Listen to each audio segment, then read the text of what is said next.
Tevin Jenkins is dealing with a mysterious leg injury. First reported by Brad Biggs last night that Tev is dealing with the injury and that it could keep him out up to 6 weeks. The report was confirmed by Adam Hogue immediately. I looked into it overnight and it's definitely a real thing, but no word on exactly what happened. We will not hear from Coach Eberflus until tomorrow. Hopefully he gives us an update, but the timeline of this whole thing is really curious.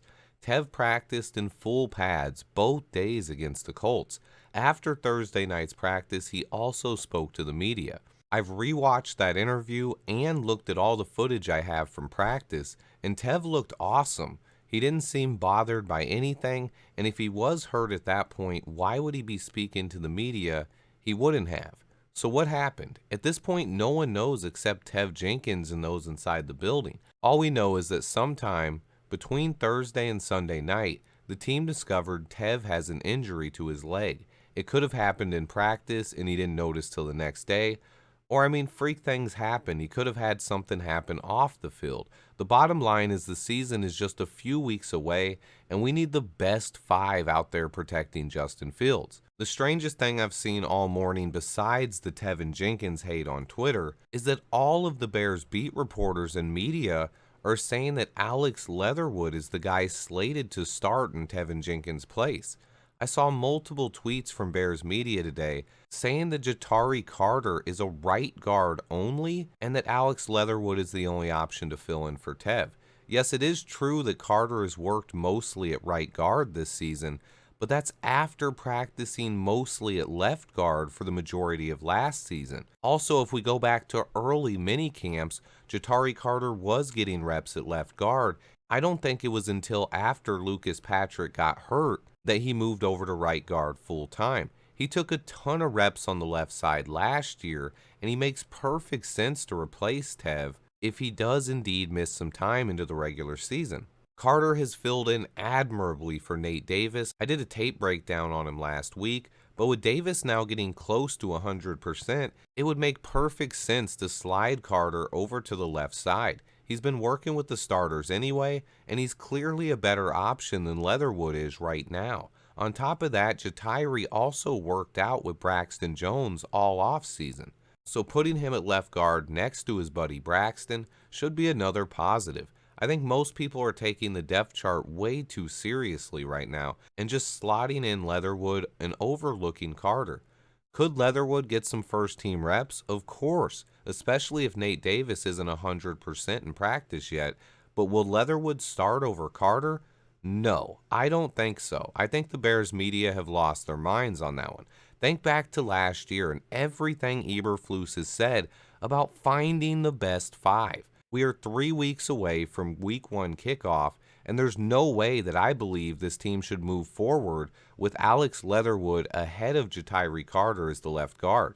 Ja'Tyre Carter has just looked awesome in the preseason and throughout camp. He has worked primarily at right guard, but he is very capable of sliding over to left guard, and he's the clear favorite in my opinion to start Week 1 if Tev is not ready. I also think that Lucas Patrick could potentially be ahead of Leatherwood on the depth chart as well, but he hasn't played. So right now our top options are Ja'Tyre Carter, Alex Leatherwood, and then guys like Dieter Iceland and Logan Sternberg. I was already a little worried about the depth of the interior offensive line, but now that issue could be magnified. We still have enough time before the Packers game to bring someone else in, but we are now moving past training camp and beginning prep for the regular season. The team will treat this week like a regular game week, prepping for the Bills on Saturday. Then they have a slow week with a weekend off, followed by prepping for the Green Bay Packers game. There is time for someone to be brought in and ramped up, but honestly, I'm fine with Ja'Tyre Carter starting a couple of games. I want someone brought in for depth just in case we suffer another injury. We still don't know what's going on with Cody Whitehair's hand either, so I understand why there's definitely going to be some panic this week from Bears fans. But I'd say overall, let's remain calm on this one. We still have some talent on the line. I love Teven Jenkins. He's absolutely one of my favorite players on this roster, so this news really sucks. But it's not the end of the world. He could be back very soon. Nothing about the injury confirms he's going to be out 6 weeks. There's still a ton of unknowns here. Brad Biggs says it's possible he could miss time into the regular season, and it could keep him out for up to 6 weeks.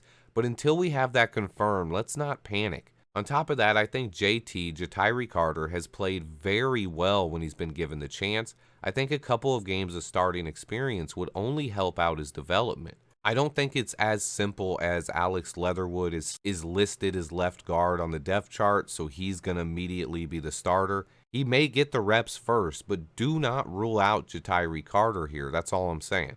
Hopefully we hear something from Flus tomorrow.